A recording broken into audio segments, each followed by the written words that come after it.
அமைச்சர் ஜெயக்குமார் செய்தியாளர்களை சந்தித்து வருகிறார். நேரலையை பார்க்கலாம். இந்தியாவில் ஒரே நாடு ஒரே வரி என்ற அடிப்படையின் கீழ் பாராளுமன்றத்தில் 101வது சட்ட திருத்தம் கொண்டு வரும்போது மாண்புமிகு தமிழக முதலமைச்சராக இருந்த இதய டாக்டர் புரட்சித் தலைவி அம்மா அவர்கள் மாநிலத்துடைய நிதி தன்னாட்சியும் மாநிலத்துடைய சுயாட்சியும் எந்த விதத்திலும் பறிபோகின்ற நிலையில் நாங்கள் சொல்லுகின்ற இந்த கருத்துக்களை ஏற்றுக்கொண்டால் மட்டுமே இந்த அரசியலமைப்பு சட்டத்திட்டத்திற்கு அரசுடைய ஆதரவு இருக்கும். நீங்கள் கொண்டு வருகின்ற அந்த ஒரே நாடு ஒரே வரி அமுல்படுத்துகின்ற ஒரு நிலை ஏற்படும் என்று சொல்லி நிதி தன்னாட்சியை காப்பாற்றுவதற்காக சில பொருட்கள், குறிப்பாக பெட்ரோலியம் மீதான பொருட்கள், அதே போன்று மதுபானங்கள், நம்முடைய தமிழ்நாட்டில் நுகர்கின்ற மதுபானங்கள், அவற்றின் மீதான வரிகள் நம்முடைய மாநில அரசே விதிக்கின்ற வகையிலே ஒரு உரிய வழிமுறையை ஏற்படுத்துவதற்கு உத்தரவாதம் தந்து அதற்குரிய ஒரு சட்டமும் இயற்றினால் நாங்கள் ஆதரவு தருகின்றோம். அது மட்டுமில்லாமல் ஏற்கனவே நம்முடைய மாநிலத்தை பொறுத்தவரை அம்மாவுடைய அரசு முழுமையான அளவிற்கு வரி விகிதம் என்று சொல்லும் பொழுது முறையான வகையிலே நம்முடைய மாநிலத்துடைய ஒரு வருவாய்க்கு ஒரு மிகுந்த ஆதாரமாக இருந்தது. எனவே இதை அமல்படுத்தும் போது இந்த வரி விகிதம் காரணமாக இழப்பு ஏற்படும் போது அந்த இழப்பை ஈடு செய்ய வேண்டும். எனவே அப்படி ஈடு செய்தால் மட்டுமே நாங்கள் இதை ஆதரிக்க முடியும் என்ற அந்த கருத்தும் தெரிவிக்கப்பட்டது. அது கவுன்சிலிலே அம்மாவுடைய கருத்து எடுத்து வைக்கப்பட்டு அதுவும் ஏற்றுக்கொள்ளப்பட்டு சட்டமாக்கப்பட்டது. எனவே இந்த 3 விஷயங்களையும் இந்தியாவிலேயே மாண்புமிகு டாக்டர் புரட்சித் தலைவி அம்மா அவர்கள்தான் இதை முன்மொழிந்து அதன் அடிப்படையிலே இன்றைக்கு இந்தியாவில் இருக்கின்ற எல்லா மாநிலங்களும் ஒரு நிதி தன்னாட்சி, இதன் மூலம் நிதி ஆதாரம், வருவாய் அந்தந்த மாநிலத்துக்கு வரக்கூடிய அளவிற்கு அம்மாவுடைய அரசு, அம்மா அவர்களும் ஒரு முன்னுதாரணமாக அவர்கள் எழுப்பிய குரலின் காரணமாக இன்றைக்கு மாநிலங்கள் நிதி தன்னாட்சியிலே விளங்குகின்ற வகையிலே தமிழ்நாடு ஒரு முன்னுதாரணமாக இருந்து கொண்டிருக்கின்றது. இந்த ஜிஎஸ்டி பொறுத்தவரை யாரும் பயப்பட தேவையில்லை, அச்சப்பட தேவையில்லை. வரிகளிலே 2 விதம் என்று சொல்லப்படுவது உண்டு. ஒன்று டைரக்ட் டேக்ஸ். டைரக்ட் டேக்ஸ் என்று சொல்லும்போது corporate tax, income tax, wealth tax, செல்வ வரி. இன்டைரக்ட் டேக்ஸ் என்று சொல்லும்போது மாநிலங்களில், நம்முடைய மாநிலம் மட்டுமல்ல எல்லா மாநிலங்களிலும் நுழைவு வரி உண்டு, ஆடம்பர வரி உண்டு, வேட் உண்டு, சென்ட்ரல் எக்ஸைஸ், கஸ்டம்ஸ் எக்ஸைஸ், இது போன்ற பல்வேறு வரிகள் உண்டு. எனவே இப்படி பல்வேறு வரிகள் ஒவ்வொரு மாநிலத்தில் இருக்கும்போது இந்தியா என்ற ஒரு கட்டமைப்பில் ஒரு மாநிலத்திலிருந்து இன்னொரு மாநிலத்துக்கு உற்பத்தி செய்யப்படுகின்ற பொருள் வர்த்தகம் செய்யும்போது பல்வேறு வரிகளிலே அந்த பொருள் வரி விதிப்புக்கு உள்ளாகின்ற ஒரு நிலைமை. அப்போது இன்டர் ஸ்டேட், அதாவது ஐஜிஎஸ்டி என்று சொல்லக்கூடிய அந்த சட்டம் அதற்கு உறுதுணையாக இருக்கும்.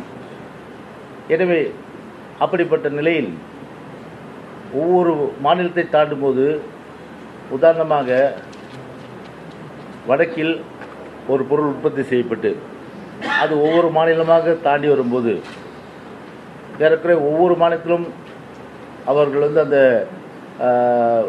வருமானம் 10% என்று வைத்தாலும் கூட அதற்கும் ஒரு வரி ஏற்படுத்தப்பட்டு அபரிமிதமாக ஒரு எண்டு என்று சொல்லக்கூடிய, அதாவது நுகர்வோக இருக்கின்ற அந்த மாநிலத்தில் ஒரு பொருள் வாங்கும்போது பல மடங்கு ஏறுகின்ற ஒரு நிலைமை ஏற்படும். இதனால் வரி பொருளுடைய விலை ஏற்றம் பெறுகின்ற ஒரு நிலை இருக்கும். ஆனால் இப்போ ஜிஎஸ்டியால் அந்த நிலைமை நிச்சயமாக இருக்காது. உற்பத்தி அதிகரிக்கின்ற ஒரு நிலையும், அதே போன்று விலைவாசி கட்டுப்படுத்தப்படுகின்ற ஒரு நிலையும் இதனால் ஏற்படுகின்ற ஒரு நிலை. இதனால் பயன்பெறுவோர், இதனால் பயனாளிகள், இதனால் ஏழை எளிய மக்கள், நடுத்தர மக்கள் எல்லோருமே விலைவாசி ஏற்றத்திலிருந்து காப்பாற்றப்படுகின்ற ஒரு நிலைமை உருவாகும். அதேபோல் நம்முடைய மாநிலத்தை பொறுத்தவரை இந்த ஜிஎஸ்டி மிகவும் எளிமைப்படுத்தப்பட்டிருக்கின்றது. அதாவது ஏற்கனவே நம்முடைய மாநிலம் முழுமையாக நம்முடைய அம்மாவுடைய உறுதிமிக்க அவருடைய ஒரு தொலைநோக்கு பார்வையால் ரிஜிஸ்ட்ரேஷன் டிபார்ட்மெண்ட் அண்ட் நம்முடைய கமர்ஷியல் டாக்ஸ் டிபார்ட்மெண்ட் கணினிமயமாக்கப்பட்டதன் காரணமாக நம்முடைய மாநிலத்திலே இதை முழுமையாக அமல்படுத்துவதற்கு எந்தவித சிரமமும் இல்லை. எனவே இதை வர்த்தகர்கள் அவர்கள் மேலும் இதை எளிதாக்குகின்ற வகையிலே 2 கோடி ரூபாய் அவேர்னஸ் ப்ரோக்ராமுக்கு அரசு ஒதுக்கீடு செய்து அதன் அடிப்படையில் கலைவண்ணர் அரங்கத்திலே நீங்களே கூட பார்த்திருப்பீர்கள், ஏற்கனவே 2000 பேர் அதிலே கலந்து கொண்டு தங்களுடைய கருத்துக்களை எல்லாம் தெரிவித்திருக்கின்றார்கள். எனவே அப்படி இருக்கின்ற பட்சத்தில் வர்த்தகர்களுக்கு, உற்பத்தியாளர்களுக்கு, விநியோகஸ்தர்களுக்கு, இல்லை சேவை செய்கின்ற அந்த நிறுவனங்கள் அத்தனை பேருக்குமே எந்த நேரத்திலே எப்படிப்பட்ட ஒரு சந்தேகங்கள் இருந்தாலும் அதை நிவர்த்தி செய்வதற்கு அரசும் துறையும் தயாராக இருக்கின்றது. எனவே முழுமையான அளவிற்கு இதில் யாருமே எந்தவித அச்சமும் கொள்ள தேவையில்லை என்பதை இதன் மூலம் தெரிவித்துக் கொள்கின்றேன்.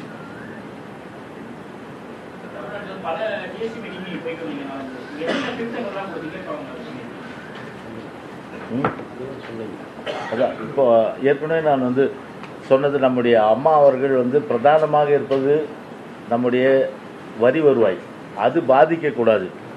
எனவே அது பாதிப்பு ஏற்படாத வகையில் ஒரு 3-4 விஷயங்கள், உதாரணம் பெட்ரோலியம் ப்ராடக்ட்ஸ், அதே போன்று மனிதர்கள் உபயோகிக்கும் இந்த மதுபானங்கள் மற்றும் இந்த இழப்பீடு சட்டமாக்கப்பட வேண்டும்.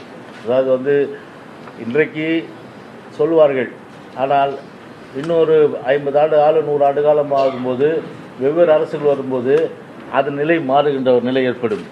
எனவே மனிதர்கள் நிரந்தரம் அல்ல, ஆனால் அரசாங்கம் என்பது நிரந்தரம். எனவே அது சட்டமாக்கப்படுவதன் மூலம்தான் அது உறுதி செய்யப்படும் என்று சொல்லி ஒவ்வொரு ஆண்டும் நம்முடைய மாநிலத்திற்கு, இல்லை எந்த மாநிலத்திற்கும் இந்த ஜிஎஸ்டி அமல்படுத்துவதனால் ஏற்படுகின்ற அந்த இழப்பு ஒவ்வொரு வருடமும் 14% அளவிற்கு அதனுடைய இழப்பை ஈடு செய்கின்ற வகையிலே அது 5 இயர்ஸ் 5 ஆண்டுகளுக்கு அது உறுதி செய்யப்பட்டிருக்கிறது, சட்டமாக்கப்பட்டிருக்கின்றது. எனவே முழுமையான அளவிற்கு இன்னொரு விஷயம் என்னவென்று சொன்னால்,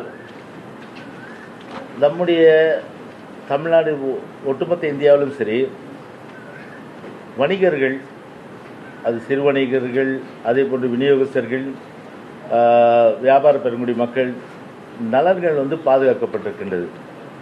உதாரணமாக 20 லட்சம் ரூபாய்க்கு உள்ளே டர்ன் ஓவர் வருகின்ற அந்த வியாபாரிகள் ஜிஎஸ்டி பருவிலே அவர்கள் வரமாட்டார்கள். அவர்கள் வரி கட்ட வேண்டிய அவசியம் கிடையாது.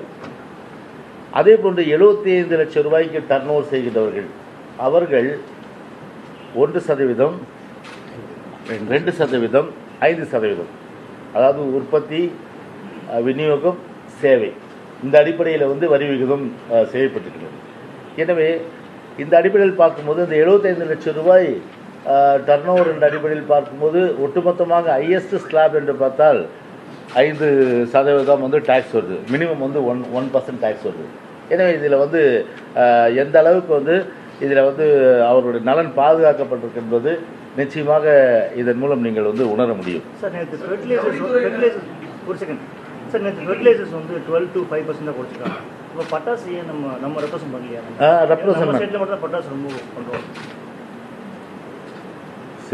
விருதுநகர் மாவட்டத்தை பொறுத்தவரை பிரதானமாக இருப்பது தீப்பெட்டி தொழிற்சாலையும், அதே போன்று பட்டாசு தொழிற்சாலைகளும். இது முழுக்க நாம் அந்த மாவட்டத்தினுடைய வேலை வாய்ப்பு உருவாக்குகின்ற தொழிற்சாலைகள் என்பதை கருத்தில் கொண்டுதான் மாண்புமிகு அம்மாவுடைய அரசு தெளிவாகவே சொல்லியிருக்கின்றது. இதை வாழ்வாதாரமாக கருதுங்கள். இந்த மாவட்டத்தை பொறுத்த 10 லட்சம் பேர் இதில் தொழிலாளியாக இருக்கின்றார்கள். எனவே 28% வரி விதிக்கும் போது அவருடைய வாழ்வாதாரம் கேள்விக்குறியாகிறது. ஏனென்று சொன்னால் இம்போர்ட் செய்கின்ற பட்டாசுகளுக்கு 0% டேக்ஸ் இல்லை, அதுக்கு வந்து டேக்ஸ் கிடையாது, அதுக்கு ஐஜிஎஸ்டி வரும். ஆனால் எக்ஸைஸ் டியூட்டி, கஸ்டம்ஸ் டியூட்டி கிடையாது.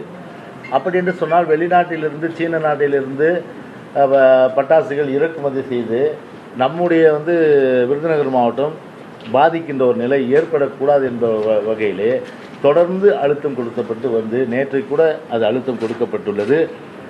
ஒன்று மட்டும் நாங்கள் சொன்ன உடனே மாண்புமிகு மத்திய நிதியமைச்சர் அவர்கள் கூட தெளிவாக சொன்னார்கள். ஒரு சில பொருட்கள் மீது, அதாவது 66 பொருட்கள் மீது வரி குறைத்திருக்கின்றோம். 0% டேக்ஸுக்கு வந்து உணவுப் பொருட்கள் எல்லாம் வந்து 0% டேக்ஸாக செய்யப்பட்டிருக்கின்றது. சில பொருட்களில் 5% வந்து வரி வைத்திருக்கின்றோம். சில பொருட்கள் 12, சில பொருட்கள் 18, அதே போன்று 28 ஆடம்பர பொருட்கள்.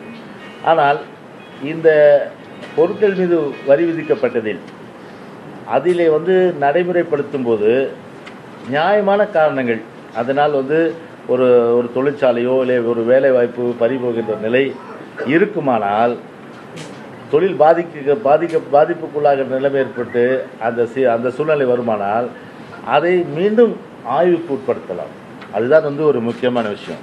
எனவே கவுன்சில் மீட்டிங் என்பது ஒரு இதோடு முடிந்து விடுவதில்லை. ஏதோ 101 அமெண்ட்மெண்ட்டில் ஜிஎஸ்டி கொண்டு வந்தார்கள், ஒரே நாடு ஒரே வரி என்ற அடிப்படையிலே வந்து அமல்படுத்தினார்கள். நேற்றைக்கு வந்து இரவு வந்து அமல்படுத்தப்பட்டது. அதையோடு இது முடிந்து விட்டது என்று நினைக்க வேண்டாம். மாண்புமிகு மத்திய நிதியமைச்சர் கவுன்சிலுடைய தலைவராக இருப்பவர் தெளிவாக நேற்று குறிப்பிட்டுள்ளார்கள். ஒவ்வொரு மாதமும் முதல் சனிக்கிழமை அன்று காலை 11 மணிக்கு ஜிஎஸ்டி கவுன்சில் கூடும். எனவே இதில் இருக்கின்ற அந்த வரி விகித மாற்றங்கள் ஏதேனும் அதனுடைய நியாயத்தன்மை, உண்மைத்தன்மை, அதனுடைய மாநிலத்துடைய அந்த மக்களுடைய இந்த பிரச்சனைகள், இதையெல்லாம் வந்து எடுத்து சொன்னால் அதனுடைய நியாயத்தன்மை உணர்ந்து அதில் தீர்வு காணலாம். அதில் எந்தவித மாறுபட்ட கருத்தும் இல்லை. செக்ரட்டரி கொஞ்சம் பேசுவோம். ஒவ்வொருத்தரா போடலாமா? இப்படி வந்துடலாமா? இப்படி இங்க ஒரே நிமிஷங்க. இப்படி ஒரே வரிசையா போனா கொஞ்சம் ஆர்டர்லியா இருக்கும். நீங்க முடிச்சிட்டீங்க சார். தீபாவளிக்கு முன்னாடி இந்த டாக்ஸ் குறையிறதுக்கான அஷூரன்ஸ் எதுவும் கொடுத்துருக்காங்க? ஏன்னா நமக்கு தீபாவளி தான் அந்த பெரிய அளவுக்கு சேல்ஸ் இருக்கும். அந்த டைம் ஏதாவது ஒரு இப்போ அடுத்த கூட்டத்தில் இதை கண்டிப்பாக கொண்டு போகும். ஆகஸ்ட் முதல் வாரம் சனிக்கிழமையில் நடைபெறுகின்ற ஜிஎஸ்டி கவுன்சில் கூட்டத்தில் இதற்குரிய அழுத்தம் வந்து கொடுக்கப்படும். 14% இழப்பீடு அப்படிங்கிறது அமௌண்ட், எவ்வளவு அமௌண்ட் அப்படிங்கிற மாதிரி நம்ம கால்குலேட் பண்ணணும். ப்ரொஜெக்ஷன் அதாவது 15-16 தான் பேஸ் இயர். நம்ம 15-16ல் எவ்வளோ வருவாய் வந்து நம்ம ஈட்டியிருக்கோமோ அதுக்கு 14% போட்டு வருஷா வருஷம் 14% போட்டு அவங்க வந்து காம்பன்சேஷனாக கொடுப்பாங்க. இதுக்குன்னு ஒரு தனி சட்டம் அமைக்கப்பட்டுள்ளது. எவ்ரி 2 months அதை வந்து செட்டில் பண்ணணுங்கிறது அந்த சட்டத்திலேயே இருக்கு. ரெண்டாவது வந்து அந்த 14.5% அந்த நஷ்டீடை கொடுக்கறதுக்கு ஒரு காம்பன்சேஷன் ஃபண்டுன்னு ஒன்று கிரியேட் பண்ணியிருக்காங்க. அந்த காம்பன்சேஷன் ஃபண்டில் சில ஐட்டத்துக்கு மேலே செஸ் போட்டு அந்த செஸ் வரியை வந்து இந்த காம்பன்சேஷன் ஃபண்டில் போட்டு ஸ்டேட்ஸ்க்கு அஷோர்டா கொடுக்கறதுக்கு ஒரு வழிவகை பண்ணிருக்காங்க. இது கன்சாலிடேட்டட் ஜிஎஸ்டியில் மாநில வரி வருவாயை ஈடு செய்யும் வகையில் முன்னாள் முதல்வர் ஜெயலலிதா கூறிய திருத்தங்கள் ஏற்றுக்கொள்ளப்பட்டதாலேயே ஜிஎஸ்டியை ஏற்றுக்கொண்டோம் என்றும், ஏழை எளிய மக்களை கருத்தில் கொண்டு ஜிஎஸ்டி முறை உருவாக்கப்பட்டிருப்பதாகவும், இதனால் அனைத்து தரப்பு மக்களின் வாழ்க்கை உயரும் என்றும் அமைச்சர் ஜெயக்குமார் தெரிவித்தார். இதன் முழு விவரங்களை பின்னர் வரும் செய்திகளில் விரிவாக பார்க்கலாம்.